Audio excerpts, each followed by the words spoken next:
महाराष्ट्रातील एका गावातून समोर आलेली ही घटना ऐकून अनेक जण हादरले आहेत. एका कुटुंबामध्ये घडलेल्या या प्रकारामुळे संपूर्ण परिसरात चर्चा सुरू झाली आहे. मिळालेल्या माहितीनुसार एका कुटुंबात घडलेल्या वादग्रस्त प्रकारामुळे मोठा वाद निर्माण झाला आहे. सांगितलं जात आहे की एका तरुणावर आपल्या बहिणीसोबत अयोग्य संबंध ठेवल्याचा गंभीर आरोप करण्यात आला आहे. हा प्रकार समोर येताच कुटुंबातील सदस्य आणि नातेवाईकांमध्ये मोठा तणाव निर्माण झाला. सुरुवातीला ही गोष्ट घराच्या 4 भिंतीतच मर्यादित राहिली होती. मात्र काही दिवसांनंतर हा प्रकार बाहेर आल्याचं सांगितलं जात आहे.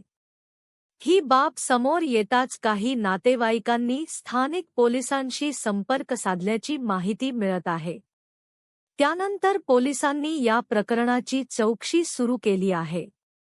या घटनेमुळे परिसरातील नागरिकांमध्ये मोठी चर्चा सुरू झाली आहे. अनेकांनी अशा प्रकारच्या घटनांविरोधात कठोर कारवाई व्हावी अशी मागणी केली आहे. पोलिसांकडून सध्या या प्रकरणाचा तपास सुरू असून नेमकी संपूर्ण सत्यता काय आहे हे तपासानंतरच स्पष्ट होणार आहे. दरम्यान, या घटनेमुळे समाजात नातेसंबंधांच्या मर्यादांबद्दल पुन्हा एकदा चर्चा सुरू झाली आहे. या प्रकरणात पुढे नेमकं काय होणार? पोलीस तपासात आणखी कोणते तपशील समोर येणार? हे पाहणं महत्त्वाचं ठरणार आहे.